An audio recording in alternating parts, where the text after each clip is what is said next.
Are you new to recording bass or just looking for a simple entry-level way to lay your bass tracks down? What's up, everybody? If we haven't met yet, my name is Will Paxton. I've been a musician since 2005, and I've been recording and releasing my own music since 2015. In today's video, I want to give you a simple entry-level way to lay your bass tracks down without any fancy equipment. We can do it all in the box. So without further ado, let's dive on in. Before we dive into the DAW, let me show you what I'm working with. Alright, so I've got bass, simple bass, Ibanez Sound Gear. I bought this puppy for $100 from Guitar Center probably about 15 years ago. Coffee, essential. This is essential for bass playing. Okay, so we're running the bass into a direct box. This is a Art, probably 20-year-old direct box that I borrowed from a friend 20 years ago. Dwayne, if you're watching this video, I can send this back to you if you need it. And we're running that into a Studio Live 16.0.2 USB. But you don't have to have all this fancy equipment. So when I started doing this, I actually started on this Fire Studio right here, running direct into that. And for a more portable solution, we went to the Audio Box USB 96. So it just goes to show you, it's really simple. All you need is a bass, you need a 1/4-inch line, probably an XLR, an audio interface, or a DI box if you're going into a board or something like that. So easy entry-level stuff.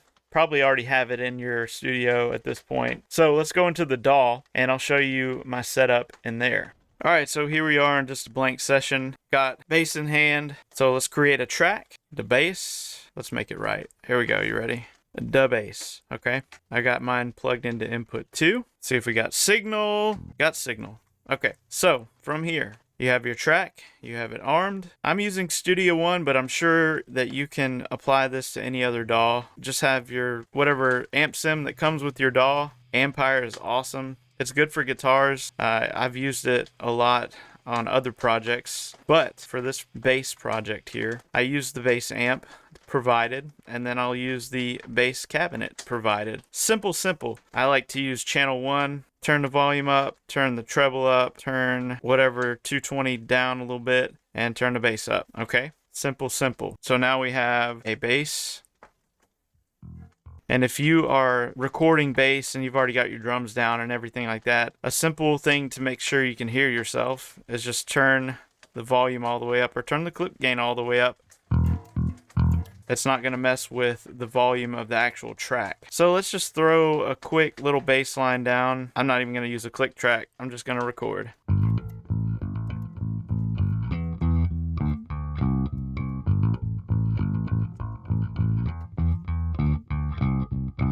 Okay, so as you can see, we don't have a lot of signal coming in. My DI box does not send a lot of signal, but I always bypass that by simply going ahead and rendering this track, transform to rendered audio, and then we just turn it up. We turn it up really loud.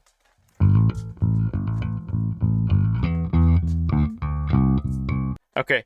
So I always do this, especially if I just get one bass track when I'm mixing.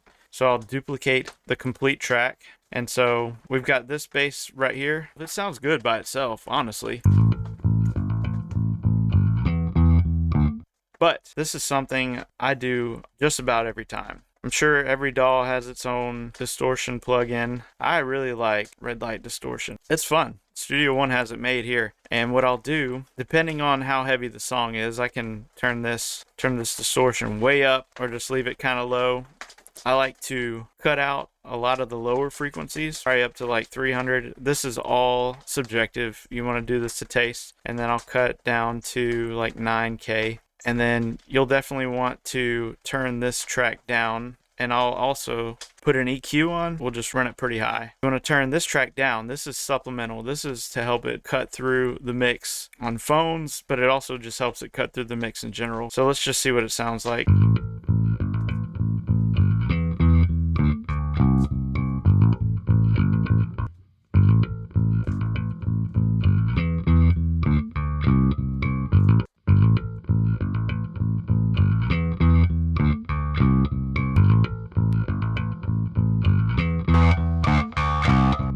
So basically, this is all subjective. This is all to taste. This is just a random bass line. In the song, maybe it could use more distortion.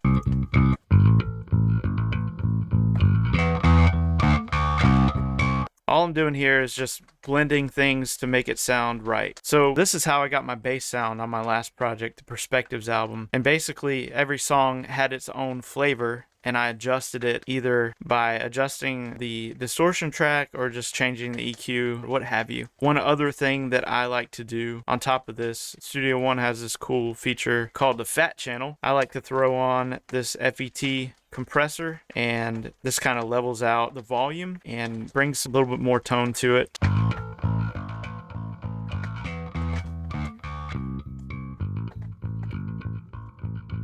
So I'm putting this on the bass bus.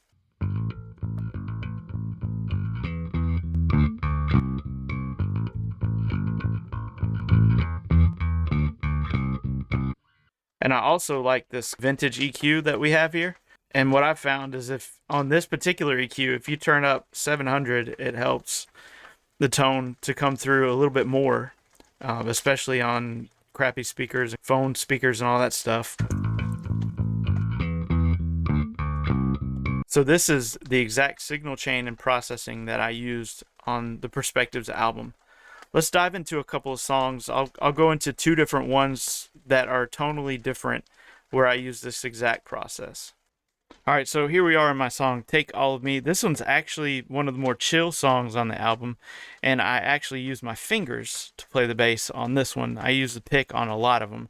I found that the heavier the song, the more pick sounds better. And also, I'm a guitarist naturally, so I play better with a pick.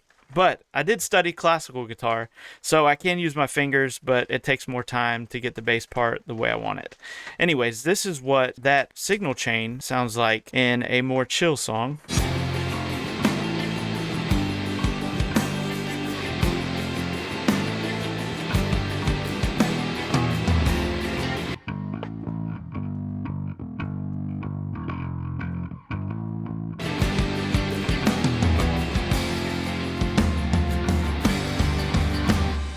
Okay, and then we'll go to a heavier part of the song.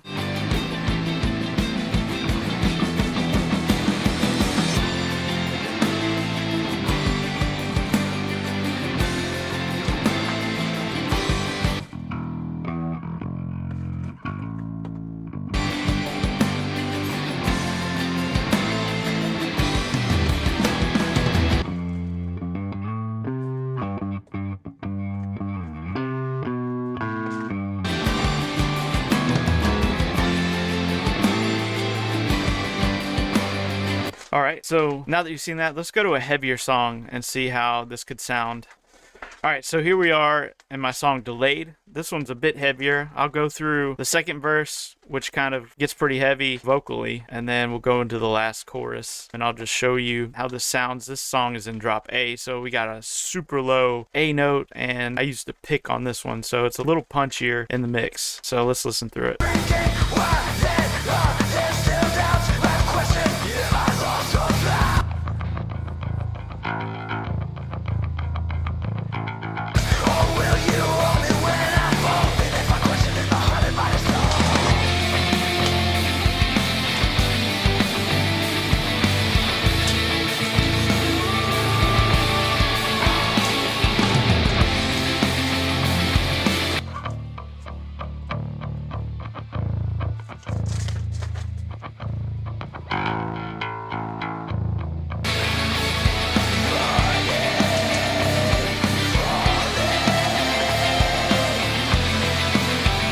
So then the ending, it gets really heavy.